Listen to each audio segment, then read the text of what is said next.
मालेगांव में बड़ी नकली नोट व्यवहार में लाने की बड़ी घटना सामने आई है। एक पेट्रोल पंप पर डीजल भरवाने के बाद पेमेंट करते समय यह घटना घटी।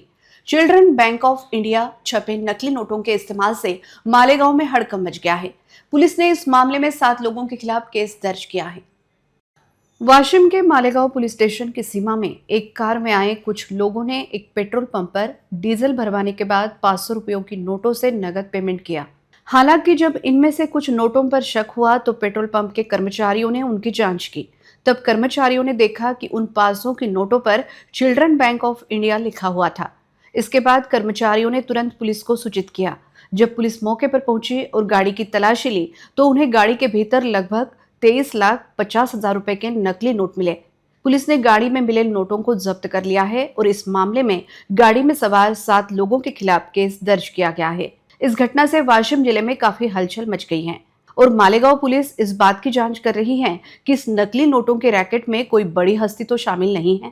अमानी पेट्रोल पंप येथे संध्याकाळी 7 वाजताच्या दरम्यान एका इनोव्हा कारमध्ये 7 इसम आले। त्यांनी पेट्रोल पंपवर 2,000 रुपये लिटर भरण्यासाठी 500 रुपयाच्या 4 नोटा दिल्या।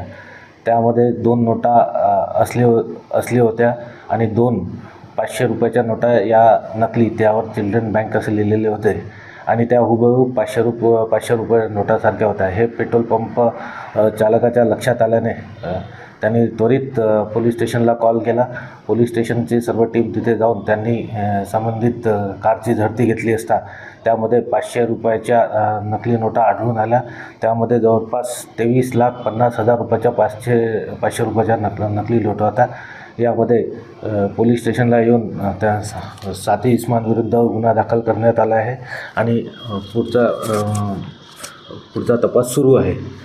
सर्व आरोपी जे आहेत ते हैदराबाद येथील राहणारे आहेत आणि गुन्ह्याचा तपास सुरू आहे।